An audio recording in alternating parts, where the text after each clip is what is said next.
ma soeur aînée. Donc on était deux enfants. Donc ensuite ma mère a fait appel à des jeunes filles au père. Et en plus à l'époque ils avaient un appartement assez grand pour avoir une chambre, pour que la jeune fille au père ait une chambre à elle. Donc voilà, de nos 3 à 13 ans, mes frères et sœurs, enfin on a tous été gardés par des jeunes filles au père. Alors je vais te raconter un petit peu des anecdotes qui me sont arrivées, etc. Enfin un petit peu mon expérience, tout ça. Je trouvais ça un petit peu original, un peu aussi même comme thème de vidéo. Souvent on a la vie, enfin j'ai souvent vu des vidéos, enfin il y a longtemps, de personnes qui avaient fait ce métier, donc jeune fille au père par exemple, de françaises qui étaient parties à l'étranger pour garder des enfants, etc. Là du coup vous avez le retour de quelqu'un qui a été gardé par des jeunes filles au père pendant toute son enfance quasiment. Mes parents nous ont fait garder car ils travaillaient en restauration, donc ils travaillaient à McDo à l'époque. Et donc c'était compliqué pour eux de nous garder vu qu'ils avaient des horaires très variables de nuit, le soir, enfin voilà c'était un peu complexe. Donc mes parents ont fait appel à des jeunes filles au père. Alors la première jeune fille au père que j'ai eue, il me semble qu'elle était russe. Après je m'en souviens pas de tous les prénoms parce que bah il y en a, j'avais 3, 4, 5 ans donc je m'en souviens pas. Je sais juste que ma mère s'en rappelle très bien, voilà. Et encore maintenant, il nous arrive de recevoir des messages d'anciennes jeunes filles au père qui nous souhaitent bon anniversaire ou quoi. Enfin, ça arrive de temps en temps quand elles y pensent pour nous demander des nouvelles, etc. Je vais te raconter des petits moments un petit peu qui m'ont marqué. C'est pas forcément des moments très sympas, mais bon, c'est pas grave. C'est pour la vidéo, c'est un petit peu des anecdotes de mon enfance. Alors, déjà, il y a un truc un petit peu drôle. À un moment donné, on a une jeune fille au père qui venait du Canada et elle était québécoise, je crois. Alors, déjà, c'était très compliqué parce qu'en fait, elle parlait français, mais il y a des mots que les Québécois n'utilisent pas. Par exemple, à un moment donné, elle nous regarde, elle nous fait: vous avez pas des casse-têtes? Casse-tête, elle faisait que dire ça, casse-tête, casse-tête. Et nous, on comprenait pas trop, on disait une cassette, parce qu'à l'époque, il y avait des cassettes. Et on comprenait pas, genre on était en bug. Et elle nous explique ce que c'est. Et en fait, c'était un puzzle. Genre, et vu qu'en fait, ils disent pas les mots anglais, à chaque fois, genre, c'était un peu bizarre. Enfin, vu qu'ils n'utilisent aucun anglicisme, on comprenait pas les mots vraiment purement français, quoi. Donc, c'était assez drôle. Et cette jeune fille au père là, bon, j'avoue, celle-là, on l'aimait pas trop. Elle est pas restée très longtemps. Alors, il y a des jeunes filles au père d'ailleurs qui sont restées 1 an, 2 ans. Il y en a une qui est restée 4 ans et demi. Il y en a qui restaient 10 jours parce que ça n'allait pas. Il y en a qui restaient 2 ans. Enfin, ça changeait. C'était vraiment très très variable selon la personne. Et du coup, elle en fait, ce qu'elle faisait, c'est que ma mère en fait, elle écrivait des listes de courses qu'elle affichait sur le frigo, et comme ça, quand elle avait un truc à rajouter, bah elle rajoutait un truc. Genre, je sais pas si elle voulait des pommes, de la farine, elle écrivait au fur et à mesure sur le frigo, sur un petit papier. Et un jour, je me rappelle, on rentre de l'école, et là on capte qu'en fait, à côté de tous les éléments que ma mère avait mis,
dit, en fait elle a été limite soulagée ma mère parce qu'elle est en mode ah bah ça va c'est rien genre parce qu'elle s'attendait tellement à un truc horrible que bah là ça va, c'était pas non plus ça va. Mais là je me suis s'en voulait énormément parce que bah on était sous sa responsabilité. Mais après mon frère vraiment je me rappelle j'étais à côté, il a juste lâché, il a couru et voilà pas. Ensuite il y a une autre anecdote du coup que j'ai racontée avec cette jeune fille au père, donc Maria. Elle était partie en vacances au ski avec nous et on était avec mes grands-parents et tout. Je me rappelle à cette époque-là, ils étaient venus dans le chalet. En fait, on avait loué un énorme chalet et en fait, à ce moment-là, elle nous gardait et mes parents étaient partis avec mes grands-parents. Alors, par contre, vraiment trop bizarre. Alors, je vous assure, la veille, j'avais rêvé que le placard de la chambre où on dormait tombait. Mais je me suis réveillée, j'étais en mode bizarre ce rêve, et voilà. Je me rappelle, on avait des lits superposés en fait, il y avait genre 2 ou 3 étages même, je crois. Et nous on était sur le lit, on jouait sur le lit tranquille et tout. Et à ce moment-là, il y a la jeune fille au père qui était en plus assez petite qui arrive et qui va pour ranger du linge dans le placard. Et c'était un placard vraiment, genre, vous voyez les vrais placards en bois, pas les trucs Ikea hyper légers, hein, c'était vraiment un vrai placard en chaîne massif, avec en plus il y avait un énorme miroir sur toute la porte. Et donc elle met ses trucs, elle met son linge, et d'un coup, je vois le placard qui fait comme ça sur la jeune fille au père. Bon, j'avoue, je suis pas quelqu'un de très téméraire. En fait, elle s'est retrouvée, la jeune fille au père, à tenir le placard comme ça. Et en fait, le miroir s'est cassé. Genre en même temps que le placard est tombé. Et en fait, elle le tenait, le miroir était cassé et tout. Enfin, vraiment, ça faisait trop peur. Et à un moment donné, elle m'a dit Elodie, tu peux m'aider? Et sauf que moi, en fait, bah, j'avais genre 9 ans, je crois. J'avais pas les muscles que j'ai maintenant. Et j'avais toujours pas le courage que je n'ai toujours pas. Et en fait, j'étais en mode. Je suis partie pleurer en fait. Je suis même pas partie l'aider. Et enfin là je rigole parce que ça va, il s'est rien passé de fou, mais genre après je me sentais mal en fait, j'aurais pu aller l'aider quoi. Et finalement du coup je crois qu'elle a réussi toute seule à poser le placard par terre. Et en fait après elle m'a dit je suis désolée, j'aurais pas dû te demander de venir m'aider parce qu'en fait il y avait plein de bouts de verre et tout partout, t'aurais pu te blesser. Enfin en fait même si j'avais voulu aller sous le placard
plus simple.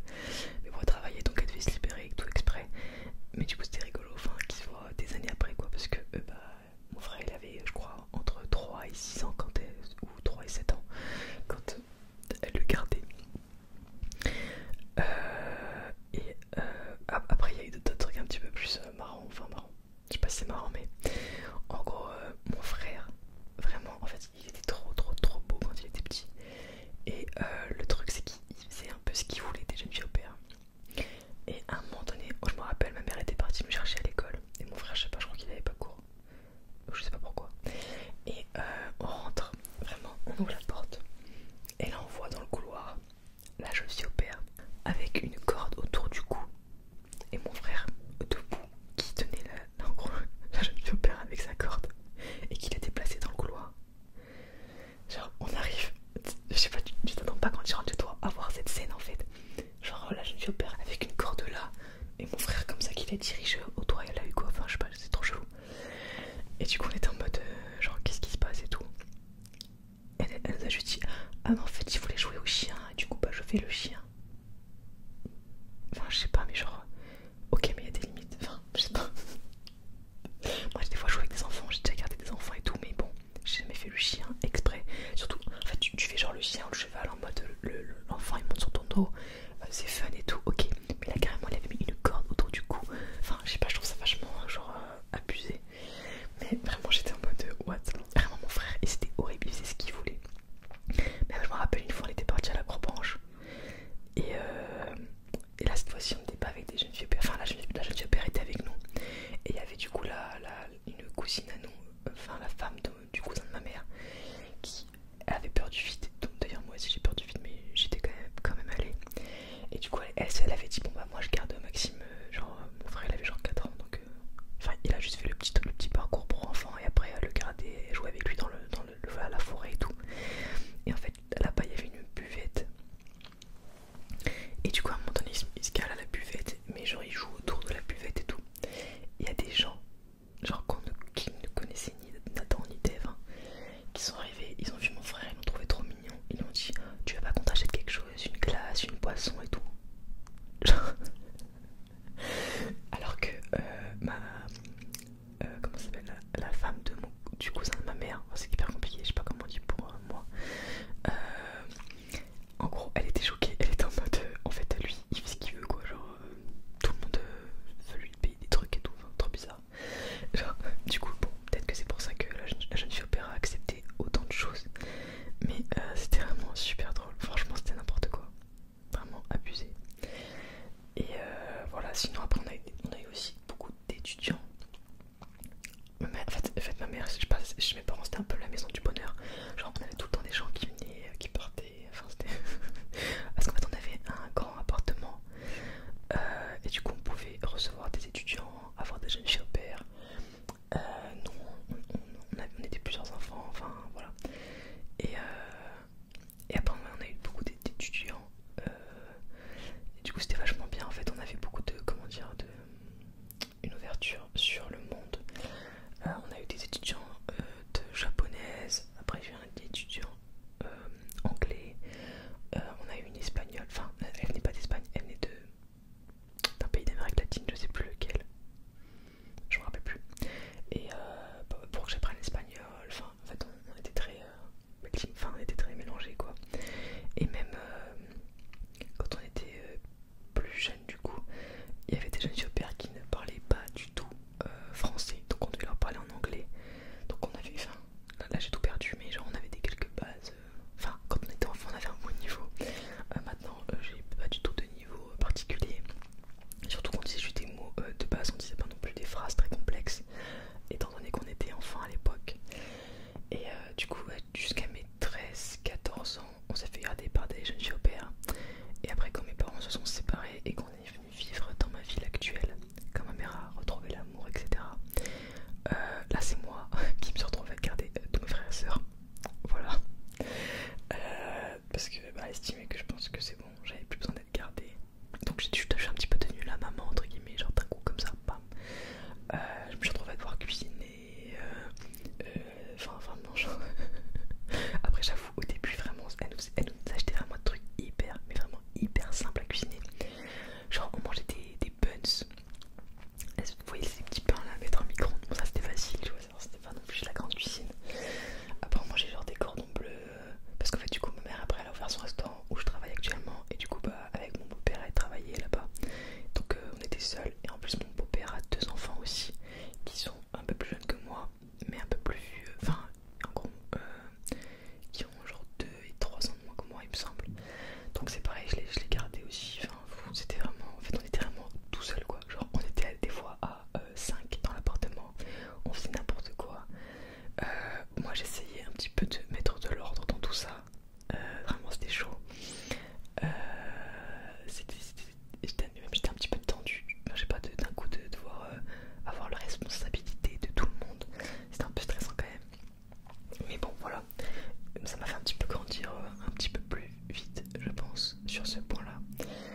Et en vrai maintenant en fait je me dis c'est bête, j'aurais dû apprendre à cuisiner plus tôt parce que du coup on mangeait hyper mal. Enfin on mangeait des trucs vraiment genre pas hyper industriels vu que ma mère n'avait pas le temps, elle faisait que travailler et moi je savais pas cuisiner donc elle nous faisait vraiment des trucs basiques tu vois. Enfin genre elle nous achetait des trucs que n'importe qui pouvait se faire.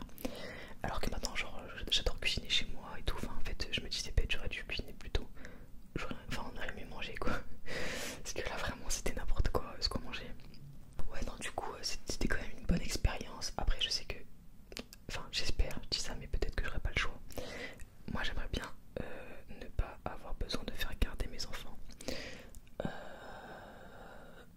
Ou alors, enfin je sais pas, trouver un truc pour que peut-être que ma famille les garde quand j'ai un truc vraiment à faire.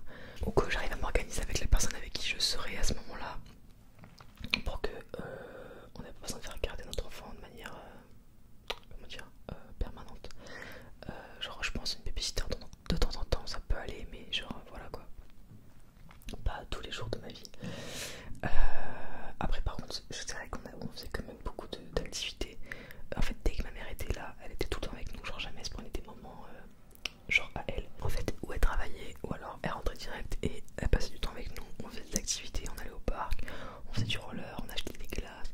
Enfin on faisait tout le temps des trucs, on allait au zoo. On essayait toujours de faire des promenades. Enfin chaque week-end on avait toujours des trucs de prévus. Genre le dimanche on allait chez mes grands-parents, puis ils avaient la piscine. Le samedi on faisait toujours une activité dans la ville quoi. Enfin c'était vraiment hyper bien. Et heureusement qu'on a fait ça pour quand même se connecter avec notre mère. Parce que bah du coup le soir elle était pas forcément là. Pas tout le temps je vais dire. Et du coup ouais. Et par contre je trouve que ça nous a quand même beaucoup soudés avec mon frère et ma soeur. Vu qu'on a vécu entre guillemets pendant 10 ans un peu genre nous trois avec des jeunes filles au père. Du coup on est très comment dire soudés. Et je pense que c'est aussi dû à ça. Parce que bah on pouvait compter que les uns sur les autres en fait. Et je sais pas, ça nous a vraiment rapprochés.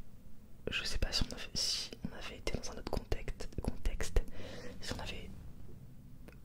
si on aurait été aussi proche que ce qu'on est aujourd'hui. Je sais pas si vous voyez ce que je veux dire, c'est un peu compliqué ma phrase. Mais voilà. Donc j'espère que... Ah et aussi autre truc, à un moment donné, je sais pas pourquoi, ma mère elle avait ouvert une association justement pour placer des jeunes filles au père.